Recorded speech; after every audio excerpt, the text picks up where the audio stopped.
मैं औरत हूँ, मैं कहाँ जाऊँगी? ये बात क्यों नहीं कोई समझते? ये बात समझना चाहिए ना कि एक 22 साल की लड़की अपने बेटे को लेकर के यहाँ पे आके बैठ गई है, पर कोई नहीं समझ रहे। कहाँ जाऊँगी मैं? अभी 5 अरेस्ट हुए जी 5 के बारे में प्रशासन क्या करे, उनसे कुछ पूछताछ हुआ? नहीं, इसमें प्रेस कॉन्फ्रेंस कुछ भी नहीं कर रहे हैं। ऐसे बोल रहे हैं कि हुआ है, मगर प्रेस कॉन्फ्रेंस कुछ भी नहीं कर रहे हैं कि मतलब हुआ है कि नहीं हुआ है। जी, इसमें भी मुझे शक है, इसमें भी मुझे शक है कि नहीं हुआ है शायद। जी, मैं कैसे कहूँगी? जब तक मेरे पास कुछ सबूत नहीं है तो मैं कैसे कहूँगी कि हुआ है? फिर भी मैं इतने परेशान से पर इतनी उम्मीद कर बैठी थी, यकीन की थी, फिर भी वो लोग मतलब कुछ नहीं कर रहे हैं। मेरे मतलब मजबूरी का फ़ायदा ले रहे हैं सब कोई, नेता प्रशासन सब कोई मेरे मतलब मजबूरी गरीबों का फ़ायदा ले रहे हैं। अगर शायद मेरे पास भी आज पैसा होता, जॉब होता, तो शायद मैं आमने सामने आकर के मुकाबला कर लेती, मुझे इंसाफ मिल जाता। सब नेता आए बैठ के मेरे घर में आके मुझसे अपना मतलब फ़ोटो वोटो लेके चले गए। इंसाफ दिलाने के बारे में सब कोई बोले, मगर इंसाफ कोई नहीं दिला पाए। आप लोग एसपी साहब से मिलने गए थे तो ये बात बोले कि आप लोग क्यों नहीं उन लोगों को सामने ला रहे हैं जिसको अरेस्ट किया? जी, वो बात भी मैं बोली थी एसपी साहब से, और ये भी बोले थे कि सर उसको गिरफ़्तार कीजिए।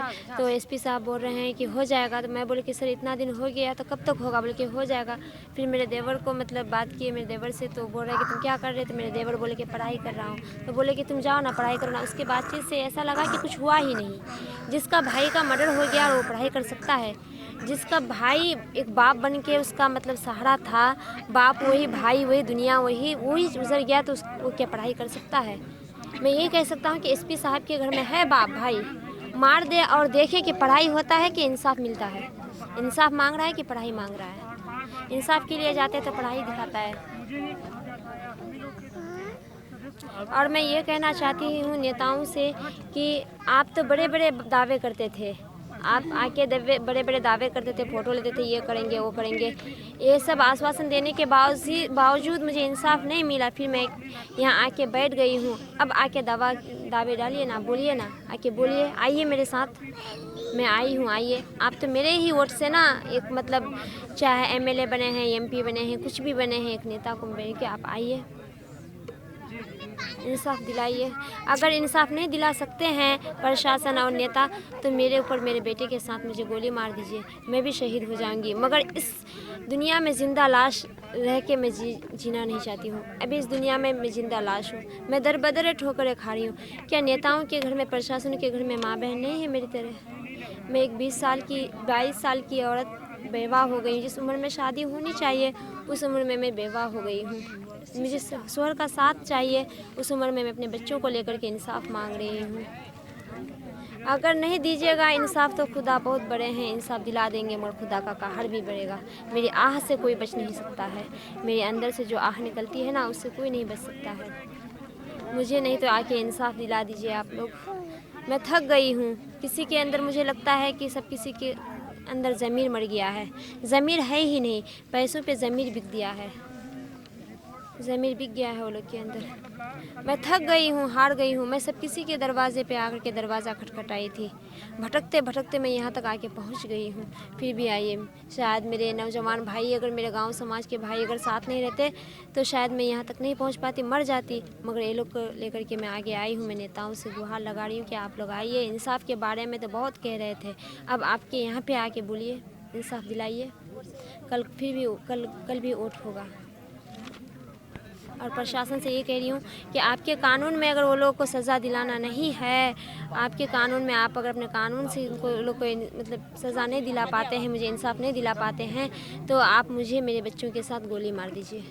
मैं खुशी खुशी शहीद हो जाऊंगी, मगर इस जिल्लत वाली ज़िंदगी मैं नहीं गुजार सकती हूँ, ये रिसवाई वाली ज़िंदगी मैं नहीं गुजार सकती हूँ।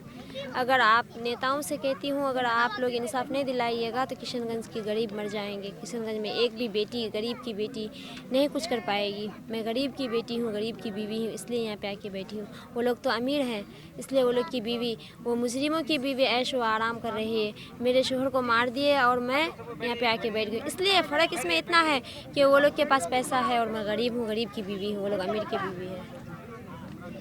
आप लोग यहाँ प्रोटेस्ट में यहाँ पे बैठने का प्रोग्राम आज ही बैठेंगे या नहीं, जब तक इंसाफ नहीं मिलेगा तब तक बैठी रहूँगी। जी, जब तक इंसाफ नहीं मिलेगा तब तक बैठी रहूँगी। मुझे इंसाफ चाहिए, मैं इंसाफ लेकर के ही जाऊँगी। मुझे इंसाफ चाहिए, मैं अपने हस्बैंड के इंसाफ के लिए कुछ भी कर सकती हूँ। मुझे इंसाफ चाहिए।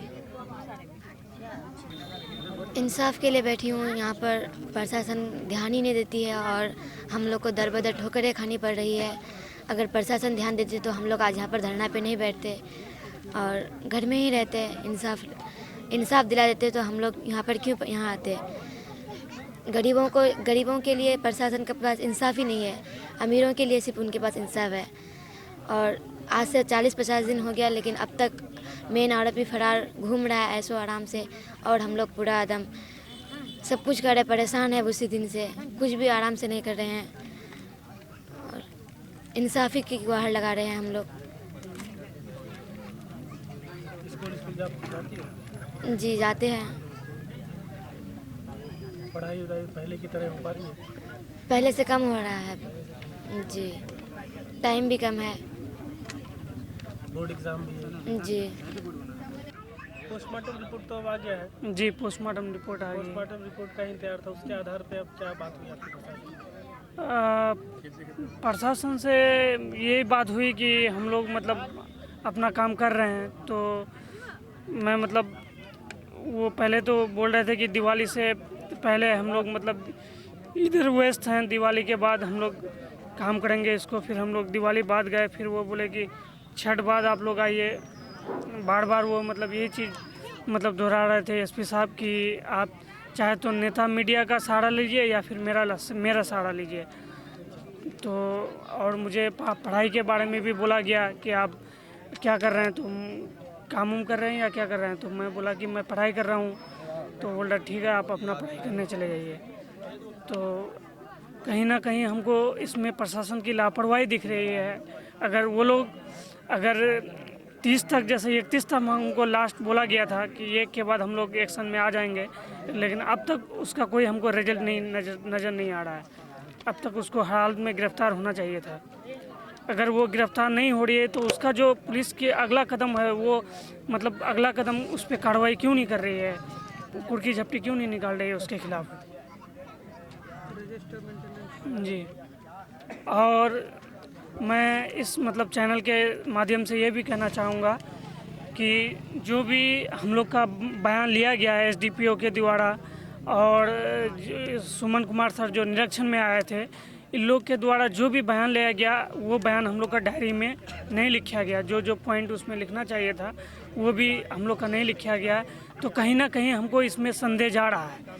पहले हमको प्रशासन पे पूरी उम्मीद थी लेकिन अब हमको इसमें संदेह जा रहा है। इस कैसे पता चला कि वो चीज़ नहीं लिखी? जी वो हम लोग देखे मतलब कोर्ट के द्वारा डायरी निकाल के देखे, तब हम लोग जो उसमें बयान दिए थे वो पहले तो हम लोग को जब एसडीपीओ साहब आए थे हम लोग को किसी को रिकॉर्डिंग करने नहीं दिया गया। वो ये बोला कि हम लोग इसको इसलिए रिकॉर्डिंग करते हैं कि कल आप लोग पलट ना जाए।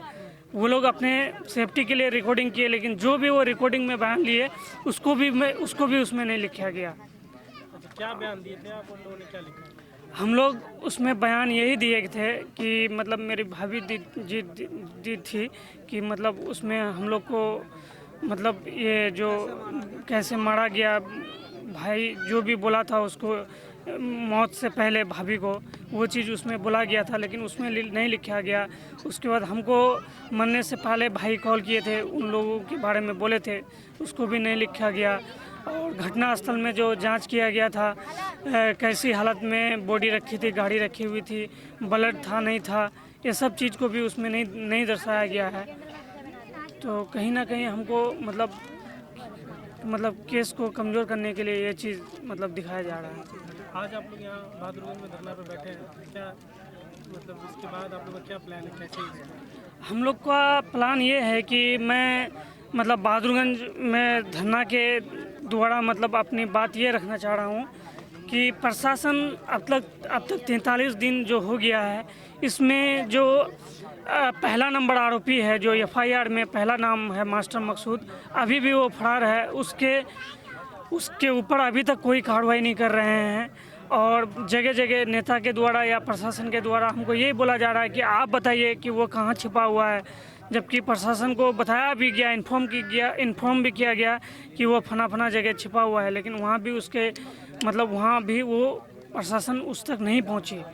तो इस वजह से हम लोग मतलब ये बोल रहे हैं कि आज हम लोग यहाँ ये जो मांग रहे हैं कि SIT जो टीम बनी है अब तक वो क्या काम की है उसका स्टेटस हमको दिखाया जाए, और जो आरोपी फरार है उसको गिरफ्तार किया जाए, और जो भी इन लोग में हम लोग 2 नाम और भी बोले थे, 2-3 नाम जो भी वो लोग इन्वॉल्व है उन लोग के ऊपर भी कोई कानूनी कार्रवाई नहीं किया गया, गिरफ्तार नहीं किया गया। वो लोग आज भी खुलेआम किशनगंज में घूम रहे हैं जी। मास्टर ये नातिक मुनीन नाम है, यासिर अरफात नाम है, और भी जी सालिक नाम से होगा। ये लोग जो है मतलब ये भाई वीडियो में भी जब उसको मारा था तो उन लोग को बोला था कि भाई भतीजा मिलकर ये लोग 8 लोग मतलब उसमें उसको ये किया था। तो मैं इस माध्यम से ये भी कहना चाह रहा हूँ कि जो चीज़ ये लोग बार बार मतलब इसमें ये नहीं कर रहे हैं, इसको दबाना चाह रहे हैं, उसको मतलब मीडिया के द्वारा ये चीज़ लाया जाएगा उसमें। और प्रशासन के पास हम जब गए, उन लोग के मतलब जो वो लोग 4 आदमी टीचर हैं, तो उन लोग के खिलाफ़ जब हम बोले कि इन लोग पे कोई एक्शन लिया जाए, तो वो हमको ये बोले कि हम लोग एक्शन ले लिए हैं। फिर हम बोले कि सर हम लोग कहीं और आवेदन देंगे, वो बोला मना कर दिए पूरा। और जब फिर हम इस मामले को लेकर DM साहब के पास गए, DM सर के पास गए, तो वो बोले कि हमको तो इस बारे में जानकारी नहीं है, और उन लोग को तो हर हालत में ये सस्पेंड होना चाहिए। जब DO साहब को फ़ोन लगाए तो उस पर मतलब फटकार लगाई कि आप इस मामले में अब तक क्यों नहीं इन लोग के खिलाफ़ एक्शन लिए हैं। तो फिर 10 मिनट के बाद फिर वो बोले कि आप आइए और इन लोग का आवेदन लीजिए। जब हम लोग DO साहब के पास गए तो फिर हम लोग का आवेदन लिया गया और उन लोग के खिलाफ़ एक्शन लिया गया। लेकिन जब फिर पप्पू यादव साहब से कल जब हम लोग मिले तो वहाँ जब वो SP साहब से बात करते हैं तो वो ये बोलते हैं कि वो जो आरोपी है, मुख्य आरोपी है, वो मेडिकल लीव लिया हुआ है, फरार है।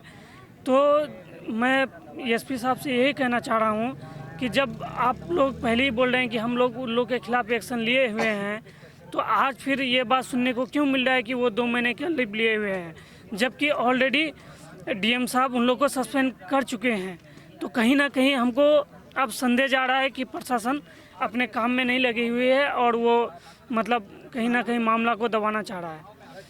वो लोग सस्पेंड हो चुका है, कोई मेडिकल लीव नहीं लिया गया है, लेकिन ये अफवाह पहले लोगों के द्वारा फैलाया जा रहा था, लेकिन यही अफवाह अब हमको SP साहब के द्वारा सुनने को मिल रहा है कि वो लोग मेडिकल लीव में है। तो यही चीज़ मैं मतलब ये करना चाह रहा हूँ। अगर आज वो लोग इस मामले को लेकर अगर जवाब नहीं देते हैं या हम लोग को कोई आश्वासन नहीं देते हैं या एक्शन नहीं लेते हैं 2-4 दिन के अंदर, तो फिर हम लोग इससे भी बड़ी धरना मतलब किशनगंज SP ऑफिस के सामने में रखेंगे, और जहाँ भी हम लोग को आगे जाना होगा हम लोग वहाँ तक जाएंगे।